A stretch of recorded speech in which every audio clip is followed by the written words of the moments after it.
including you guys, so you can do what you do along with us. So anyways, the guys that didn't practice today, Brady Stool, and he'll be out. Marquise will be out. Driscoll will be out. Kareem Hunt got a quad contusion. I'm just going to see about him. I'm still kind of figuring out who's going to play, not play, that whole deal. So there's a chance I sit a couple of the starters or at least be short with them. We want to make sure we get a good look at these guys, these young guys. So we'll just see how it all rolls going forward. Other than that, everybody practiced and did a nice job. Andy, with playing time calls, could the third game come into play with that? Yeah, there's a chance they play a little bit more in the third game. Yeah. Coach, how camp go? Yeah. So listen, first of all, the people up here have been phenomenal. And they feed us, they house us, they baby us. You know, they keep this field looking groomed like they do, and the facility cleaned up, and so we appreciate that. And then the guys came up in a good frame of mind. They worked hard. I mentioned it to them last night that, you know, there wasn't one of those days where we had a hiccup day, you know, where everything was just not right. The biorhythms were down, all that. We didn't have one of those. I mean, the guys came out with a purpose, and I thought they handled it the right way and worked their tail off. We got some good weather. We got a mixture of the heat and normal days, so it was good all the way around that way. So, but again, we look forward to going back and getting that part started too. So, but I thought this was very productive. I want to see this game. I want to get the young guys some good reps in this game, and you want to make sure you give Brett enough to evaluate and the coaches to evaluate. So we'll try to get that done. How impressed have you been with Chris Olajokin, both in the game and in these past few days? Yeah, so look, I thought he had a good game last week. So he'll play. He'll get some playing time this week, and all of them will. Pat would be the one that would get slighted, you know. But so that would be, you know. But those other three will get plenty of time. Well, we'll see. There's a good chance he doesn't, but we'll see how it goes. What do you mentioned? I know these reps are important for anyone who gets them, but with the left side of the offensive line, Kingsley and Josh being either new spots or new players. Yeah. How important do you think their reps this time? Yeah, I think it's important. Yeah, I think every snap they get, practice included, is important. There's got to be a chemistry that they develop there, and that takes a little bit of time. So. So it's not just being able to block your guy.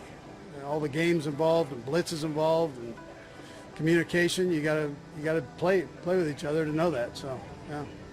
Something made about Josh potentially giving away, but pass or run based on his sets. Is that something you guys talked about after that game? You always look at that. I mean, you look at it at every position, quarterback included. I mean, you want to make sure that you're not giving anything away, and that's a battle. And these guys, we train them that way so they can evaluate themselves too. And maybe one thing sets up another thing. So. Andy, you said previously that you met Taylor before she began dating Travis with the announcement of her being on, the Brothers podcast today, and obviously announcing the album. Any excitement? Any chance you'll get a chance to view podcast later today? No, but listen. I'm like really old, Nate. My grandkids will be all over it. So I'm happy for them. Both of them, like each other, and that's what a plus that is. You know, they care about each other, and that's I think that's the most important thing. The older you get, you want these guys to have somebody they can settle down with and that whole deal. And so, I think it's a neat deal for them. Yeah. Both of them. On that non-football Travis front, the big GQ article came out yesterday. I'm missing you didn't probably read that whole thing, but I don't know if you saw the photographs holding snakes and alligators. It's great to be young, man. that alligator was 175 pounds or something. They made him hold it for quite a while, it looked like. So I'm not sure who was madder, the alligator or Travis. But. Serious question about camp. No hiccup days. You rarely have hiccup days up here, but what do you kind of attribute that to, the way this kind of camp works? Yeah, I would tell you the senior leadership on the team. You know, you got guys that don't miss practice, that have been around. I mean, take Travis. We're talking about Travis. Yeah, take Travis. He didn't want to miss a rep, let alone a practice. So that goes a long way. You don't have to say much as a coach when you're, you know, the Pat Mahomeses, Chris Jones, Bolton. I mean, these guys, Juju. These guys don't want to miss. They don't want to miss a day. I mean, I can keep going. McDuffie. So he's a young guy, but he's a leader in the group too. So those guys, when they do that, that's you know, you miss, you better be really hurt. You know, that's how it goes. Andy, you talked about the military and giving back to those guys. How kind of cool is that? You guys get to do this every year at camp. Yeah, no, I think it's a neat thing. I had a chance to go to Afghanistan a few years back, quite a few years now, but just to see the camaraderie there. And I wish every 16-year-old had a chance to go over there and see that, how everybody works together. I mean, the flag means a lot. It's just, it's about America and keeping America right for all of us to do what we do here. And it's great to have a minute to appreciate it, Herbie included. So, right, Herbie was a big part of that. Guest today is a singer, songwriter, and producer and director from Nashville, Tennessee. That's bullshit. She is from Reading, Pennsylvania. She is the most awarded artist in the history of the American Music Awards, Billboard Music Awards, and iHeart Radio Music Awards. Yeah, damn. She has 14 Grammy Awards and is the only artist in the history to win Album of the Year 4 times. Last December, she wrapped up the Eras Tour, which spanned 149 shows across 51 cities, 5 continents, and was the most attended tour of all time. Of all time. I'm still going. Hold on. Her last album, The Torture Poets Department, set a record with 1.76 billion streams globally within the first week alone. All right. In the first week? And as a fan of that guy on the Chiefs, she has 19 wins, 2 AFC titles, and a Super Bowl. 92 percenters. Are you ready for it? Making her podcasting debut, the most aggressive guest in the history of shows, Taylor Swift. That intro, Jason. Oh my God. I've seen this before. No, He's look, about to his black soul out. Jason, has left his just breathe. body. I'm cramping. Just I'm breathe, cramping. Jason. No, that was so good. Thank I've seen this you. before. I tried, Tay. Thank I you for tried. screaming for like 47 seconds. That was so nice. That was so Tay, sweet. welcome to New Heights. Thank you. Thanks for having me on my favorite podcast. As we all know, you know, you guys have a lot of male sports fans that listen to your podcast. Yeah. And I think we all know that if there's one thing that male sports fans want to see in their spaces and on. The end of his NFL career is on the approaching horizon for Travis Kelce, and he obviously sees that because the past 2 years of his declining production made the inevitable seem closer. But in a new GQ profile, Kelce says the decline was probably more about his shift in focus away from off-season training and preparation. And he blames his acting career and desire to cash in before football ends for that focus shift. I think it might have slipped a little bit because I did have a little bit more focus in trying to set myself up, Kelce said. And opportunities came up where I was excited to venture into a new world of acting and being an entertainer. I don't say this as, I shouldn't have done it.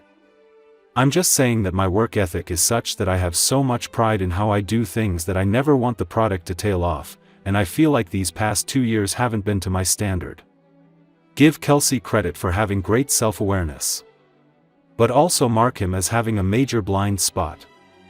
He obviously spent more of the last 2 off-seasons honing his brand than his game.